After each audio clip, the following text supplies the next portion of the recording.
Let's turn to Proverbs 6 for the public reading of the scripture.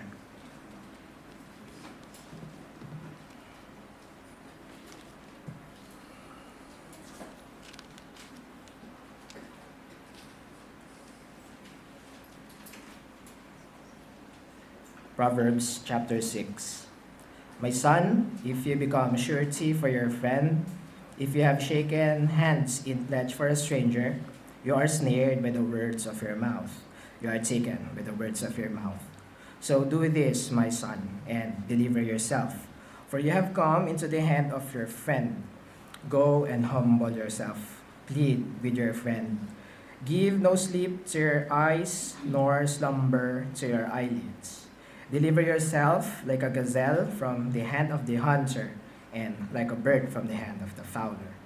Go to the ant, you sluggard. Consider her ways and be wise, which, having no captain, overseer, or ruler, provides her supplies in the summer and gathers her food in the harvest. How long will you slumber, O sluggard? When will you rise from your sleep?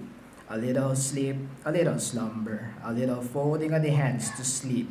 So shall your poverty come on you like a prowler, and your need like an armed man. A worthless person, a wicked man, walks with a perverse mouth. He winks with his eyes, he shuffles his feet, he points with his fingers. Perversity is in his heart, he devises evil continually, he sows discord. Therefore his calamity shall come suddenly. Suddenly he shall be broken without remedy.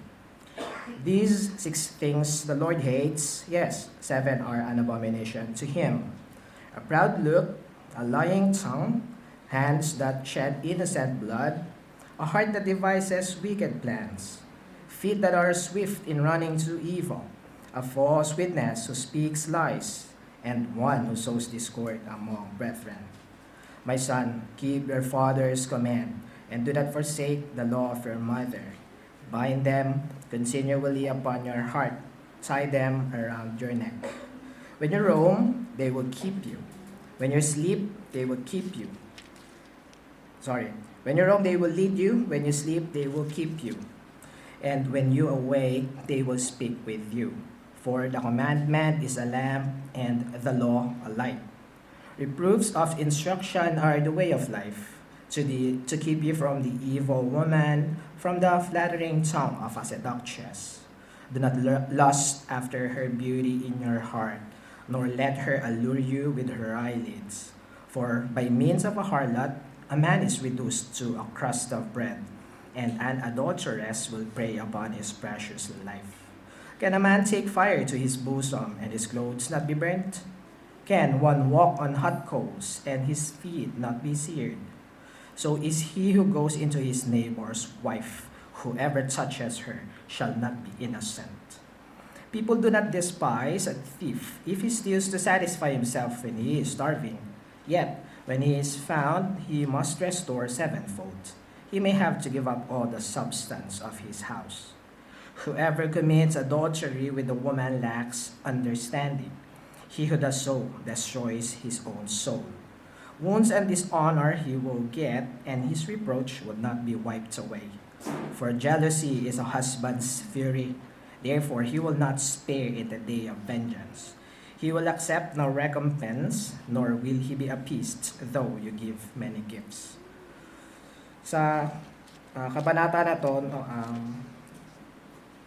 lagyan ko lang ng komento yung isang siguro hindi na masyadong familiar sa atin, lalo na sa mga nakababata, mga kaedaran ko, yung unang bahagi na verse 1 through 5.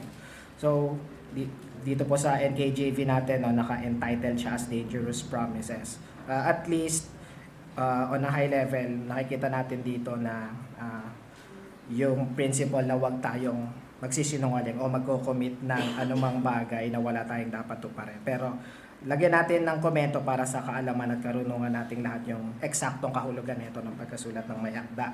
Yung surety na binabanggit po dito sa verse 1, basahin ko po verbatim yung comment ng isang biblical scholar and a pastor.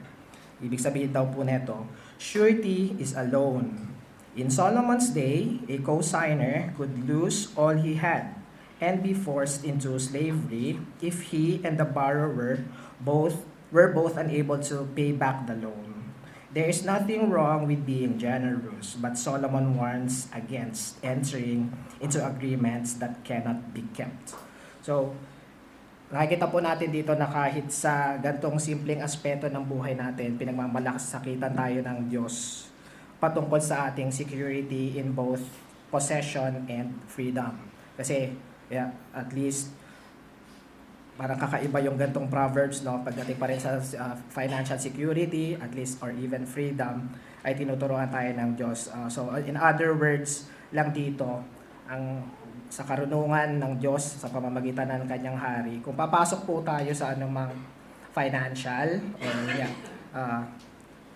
sa freedom natin, no, nakataya yung finance natin, monetary aspect, ay kalkulahin natin maigi. Kasi, yun nga, kapag pumapasok, ancient na yung context na ito, siguro sa atin ngayon, naisip ko ako personally, parang pumasok po ako sa loan sa Pag-ibig dahil kailangan na talagang i-repair yung bahay.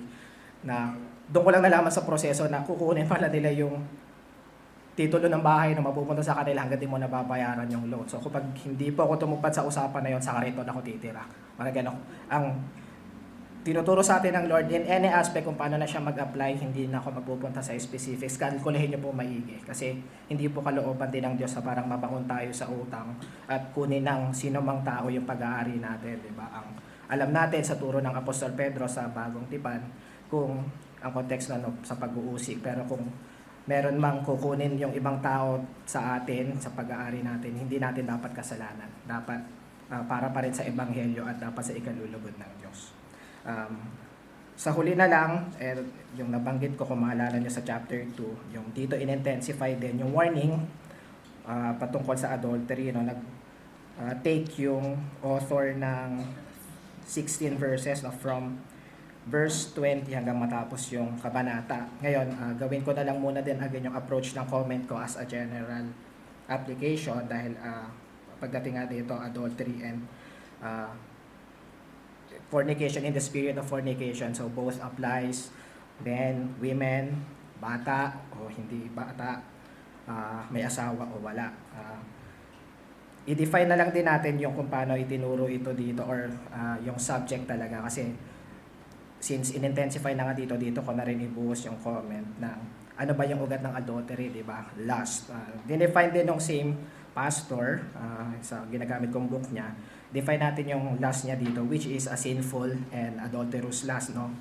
An intense or unrestrained craving with a person of one's desire. Medyo in-alter ko na yung terms dito, but again, once again, through this chapter, mapaalalahanan tayo na dapat talaga by God's grace and by God's strength, i-control natin itong lust na to. In general sense naman, may neutral naman yung lust, pero pinag-uusapan nga natin dito in the spirit of adultery, sinful, adulterous lust. Why? Kasi dito na, ang dami niyang pinaliwanag, pero pag concentratean ko ng comment, yung meron siyang bagong illustration dito na yung verses 27 to 28, yung man taking a fire to his bosom, di ba, and one walking on hot coals or baga, nagbabaga. Sa atin, may direct na kataga ito, di ba? Huwag maglalaro ng apoy. Kasi pag naglaro ka ng apoy, mapapaso ka. Kung gano'n sa physical, which it's a rhetorical question and reality, gano'n na gano'n din po sa spiritual or sa kaluluwa. Binabalaan tayo ng mayakda dahil ang pinaliwanag niya na dito yung epekto nung talaga ay hindi maganda sa kaluluwa. Basahin ko rin po direct comments ng dito sa verses na to, no? The price of adultery is severe, inevitable, unending, and totally destructive. Adultery comes with a spiritual and emotional price tag, and the price is always high. Sa tulong ng Diyos, nawa talagang makabalikwas tayo dito, or if you are tempted to commit this sin, humingi po tayo ng tulong sa Diyos kasi beside or aside pa sa salita ng Diyos, we know sa reality na kahit pa sabihin natin makaget over na tayo, and we know para sa ating mga Kristiyano na naniniwala tayo na may kapatawaran sa Panginoon, pero yung effect, diba, ng magagawa nung pagko-commit natin ng fornication dito sa lupa, hindi na rin ako magpupunta sa specifics kung paano pa yung mga effects ng pagko-commit ng adultery, pero yung katulad ng nabanggit ko dito, nag-iiwan siya ng, even sa text, nag-iiwan siya ng paso, nag-iiwan siya ng sunog, nag-iiwan siya ng peklat, which may mga times mahirap paglabanan yon, pero para sa atin na maaring meron itong mga spiritual, emotional, and conscientious scar. Patuloy tayong humingi ng grace sa Panginoon, and again, binabalaan natin ang bawat isa na huwag tayo magko-commit ng fornication. The price is always high. May the Lord bless the reading of His sacred scripture.